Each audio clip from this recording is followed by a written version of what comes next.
j'ai vu les commentaires, ça m'a un peu fait marrer parce que je me suis dit, ok, d'accord, acheter une maison, non, mais faire des enfants, oui, Oui. pourquoi pas, finalement. Bon, est-ce que du coup,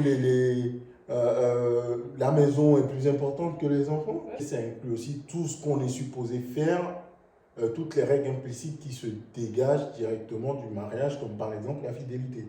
Salut tout le monde! Salut! Bon, on espère que vous avez la forme aujourd'hui parce qu'on va aborder un sujet qui est très peu abordé en général. Donc, le sujet du jour, c'est ce que les hommes recherchent dans le mariage. Voilà, D'accord? qui va nous éclairer un petit peu, hein, parce que je pense qu'il est mieux placé que moi pour vous dire ce que les hommes recherchent. Bon, moi je pense que j'ai des petites idées hein, en me basant sur ce que je vois, mais je pense qu'il est mieux placé pour nous dire ce que recherchent les hommes dans le Un petit mariage. peu. Le but, c'est d'en parler. Donc, il faut bien faire la différence entre ça et pourquoi les hommes se marient. C'est deux choses différentes. Aujourd'hui, on ne parle pas de pourquoi les hommes se marient, parce qu'il y a diverses raisons. Mais aujourd'hui, c'est une fois qu'ils sont mariés, qu'est-ce qu'ils cherchent dans le mariage. D'accord? Donc, sans plus tarder, C'est parti. c'est parti.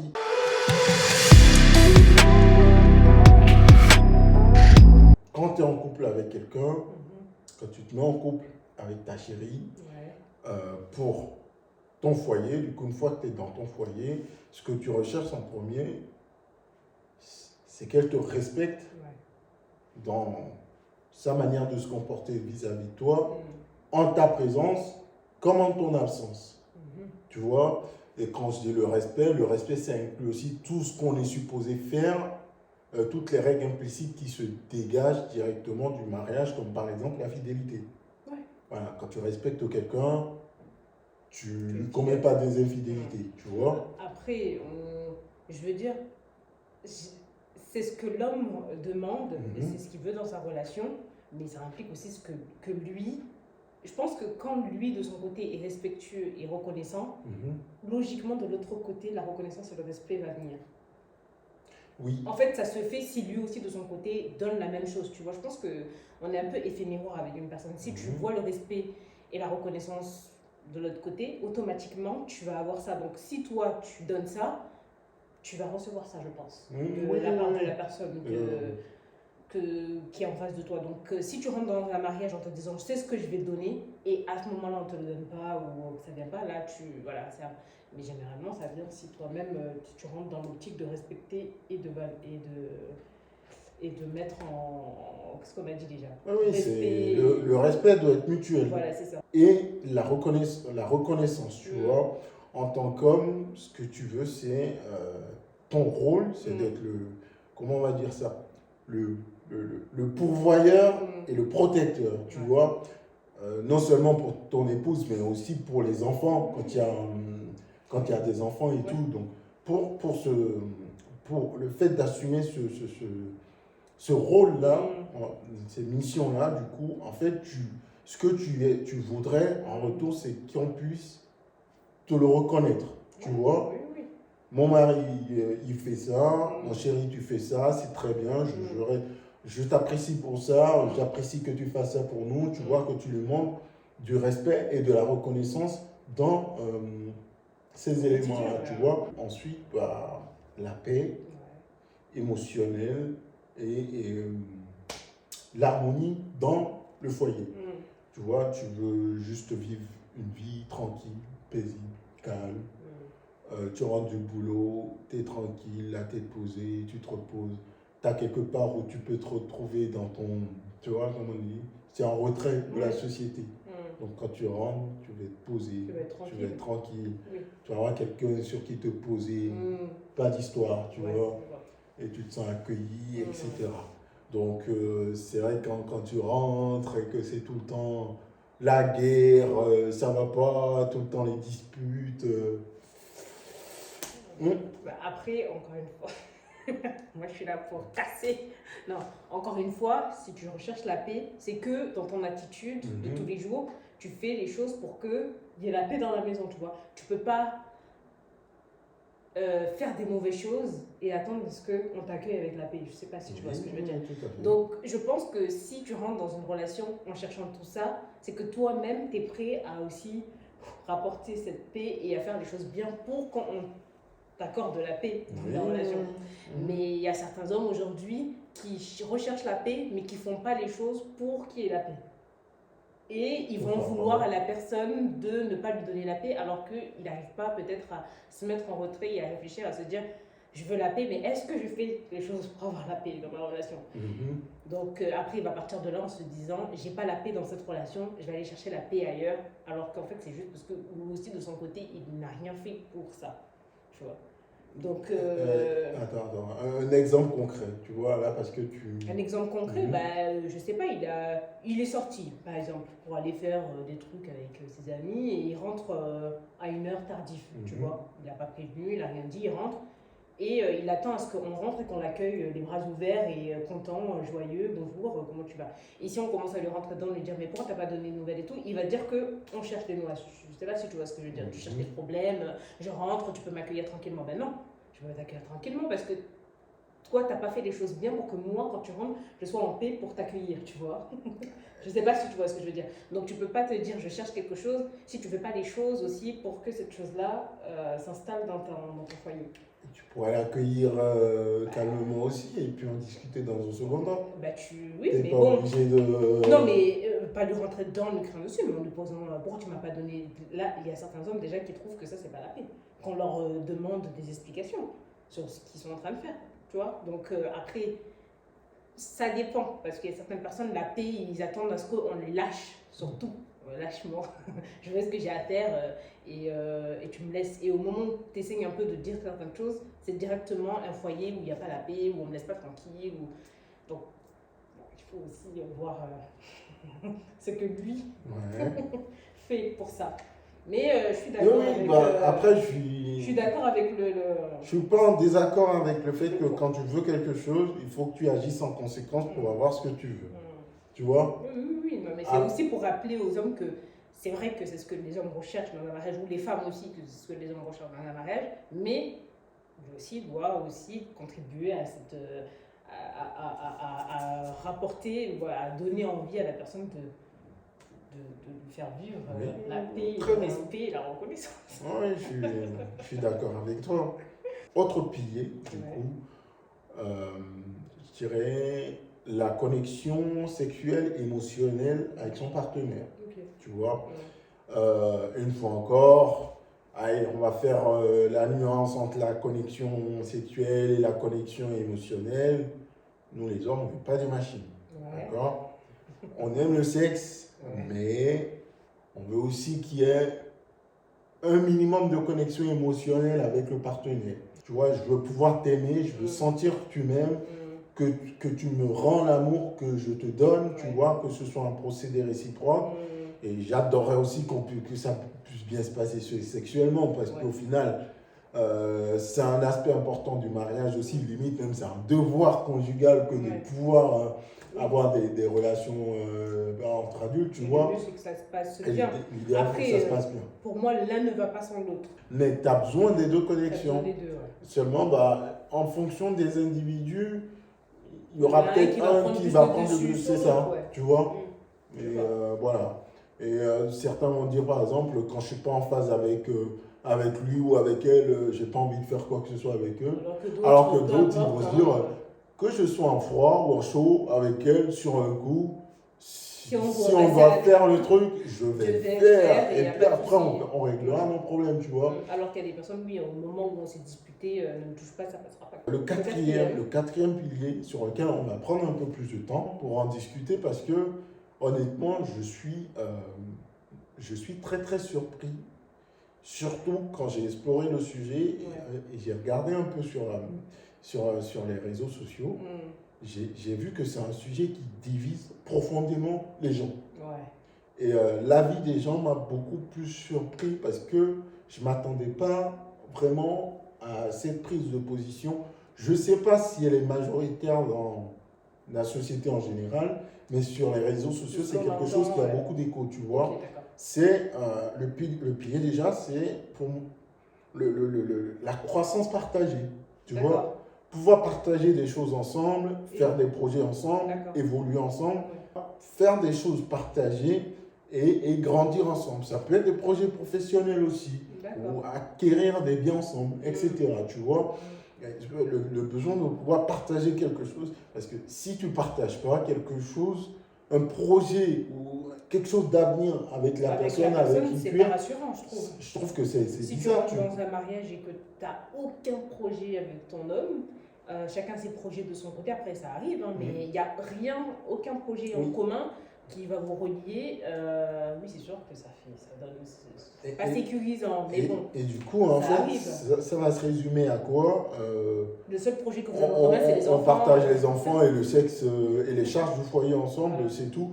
Et vous n'avez pas quelque chose de qui à vous, tu vois. Ça, c'est un truc à nous. Que Par nous exemple, deux, on moi, partage. ça m'a vraiment choquée. J'étais tombée sur une vidéo où un couple avait acheté ensemble. Et sur les commentaires, j'étais surpris de voir que toutes les personnes étaient, la majorité des personnes leur disaient que c'était une erreur, à ne jamais faire ça. Vous allez le regretter. S'il y a séparation, vous allez devoir faire 50-50 et revendre la maison. Non, mais il ne faut jamais faire ça. Une erreur à faire, je ne le referai plus jamais.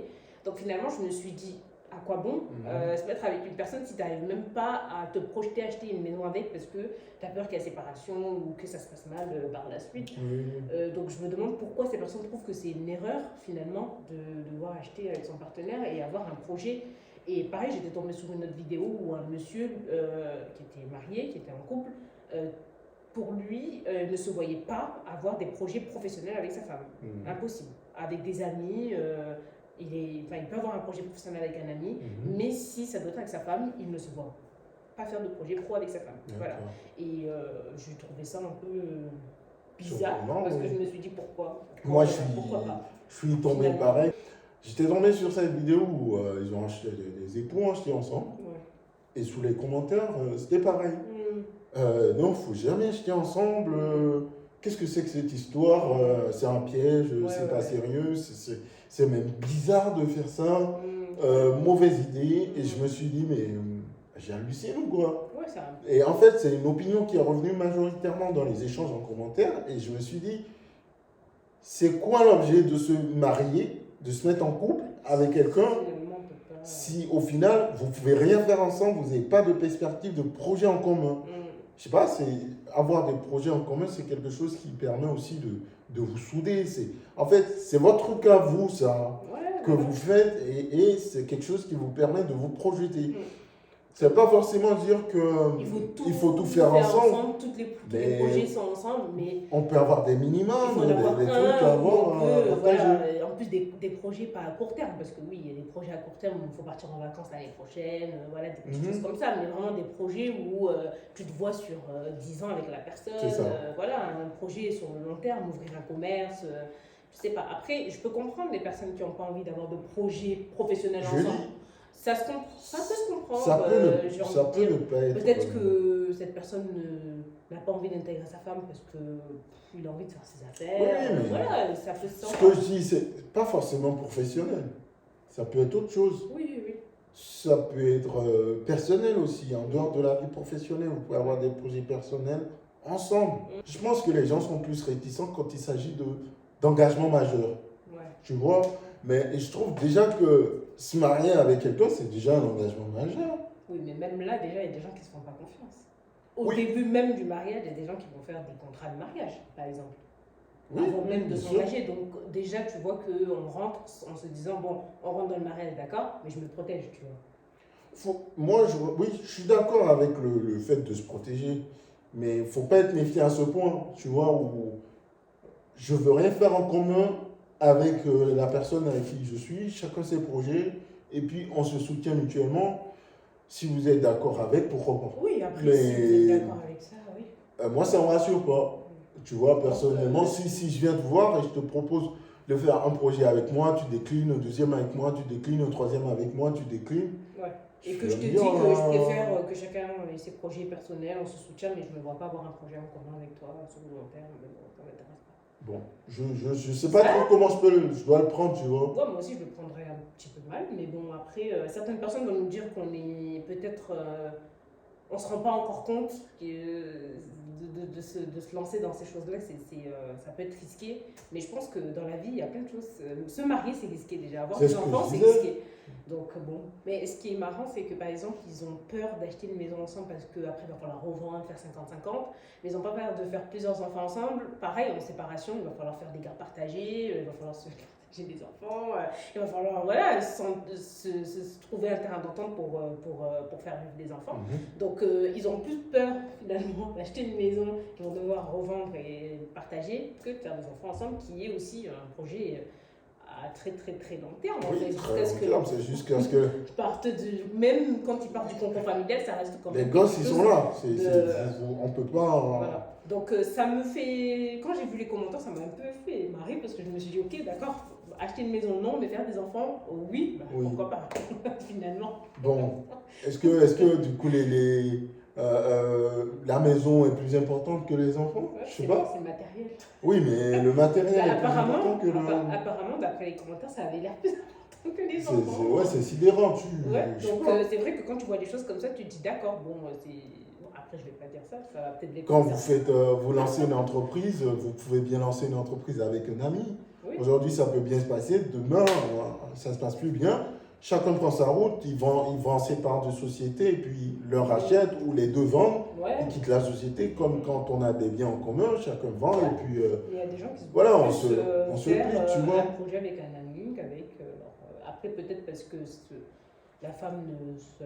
Alors, un projet important, peut-être pas, vous pouvez avoir des réserves et faire des projets mineurs. L'essentiel, c'est d'avoir des projets ensemble. Après, moi, j'ai déjà connu, par exemple, quand j'étais étudiant, j'ai travaillé dans des commerces où le commerce était détenu par des époux. Et ils géraient leurs trucs ensemble. Et ils me parlaient de comment tout ça, ça a pris naissance, comment ils ont évolué. Ça fait 32 ans que les mecs, ils étaient ensemble. 20 ans qu'ils ont ouvert leur commerce ensemble. Ils n'ont jamais été plus heureux que ça de toute leur vie. J'ai croisé pareil aussi au boulot, c'était un couple de fleuristes, donc ils avaient leur magasin enfin c'était des fleuristes quoi. Et ils voulaient passer du temps ensemble en fait, donc ils ont décidé d'ouvrir ce petit magasin-là et ils ont travaillé ensemble toute leur vie. Ils ont dit qu'ils ont passé les meilleures années de leur vie ensemble. Donc des fois c'est une bonne chose. Je pense que la crainte de la femme, qui est différente de l'homme, la crainte de l'homme si la femme réussit, c'est que finalement elle commence un peu à prendre ses aises et il va se sentir un peu mal. Et la crainte de la femme, c'est que l'homme finalement abandonne tout et se barre quoi. Ça aussi c'est une crainte qu'une femme... chacun a ses craintes, hein, de voir son homme évoluer comme ça, de le trouver et le pousser, être derrière lui, et puis finalement le motiver à ce qu'il grandisse, et puis le jour où il a grandi, tout ce que toi t'as fait, et ben tu le récoltes pas, quelqu'un d'autre va venir profiter. Ça arrive souvent. Et ben, ça reste aussi compliqué. Donc nous aussi on a nos craintes, comme vous avez les vôtres, et du coup c'est pas pour autant que la femme elle a cette facilité à aider son homme à évoluer. Exactement. Tu vois. D'ailleurs ça arrive souvent. Elle récolte jamais les faits de toute cette motivation. Alors pas tous, on va pas généraliser, pas tous. Ça peut arriver que une femme soutienne son homme et une fois qu'il a connu son moment de gloire, cette nana elle est plus bien pour lui. Il veut une meilleure nana maintenant, il veut une nouvelle vie. Il veut une nana qui correspond à ses finances. Voilà, exactement. Donc il monte de standard et il la garde à la maison comme la vieille femme qui est à la mode. Ou carrément il quitte le couple. Pour résumer, on va dire que il y a beaucoup d'autres éléments, hein, mais vraiment, je pense que les 4 les plus importants, c'est vraiment ça. Le premier, c'est le respect et la reconnaissance. Voilà, le mec, il veut ça. Deuxième pilier, c'est l'harmonie et la paix émotionnelle dans le couple. Je veux être dans un foyer peaceful, où il y a la paix. Troisième pilier, c'est la connexion sexuelle et émotionnelle. Voilà. Et pour finir, la croissance partagée, grandir ensemble, faire des choses ensemble, mais on reste un petit peu... Je sais pas si les avis seront... Les gens partageront mon avis sur ce point, mais je pense que les avis vont diverger sur ce point-là. Donc j'espère que vous avez aimé cette petite vidéo et que vous avez appris des choses. N'hésitez pas à nous laisser un commentaire pour nous donner votre avis, les hommes surtout, j'attends vos commentaires, et les femmes aussi, donnez-nous votre avis si vous êtes d'accord avec tous ces points-là ou pas. Si vous avez aimé la vidéo, n'hésitez pas à la partager, liker, commenter, vous abonner, activer la cloche de notification pour les prochaines vidéos. Et nous, on vous dit à bientôt.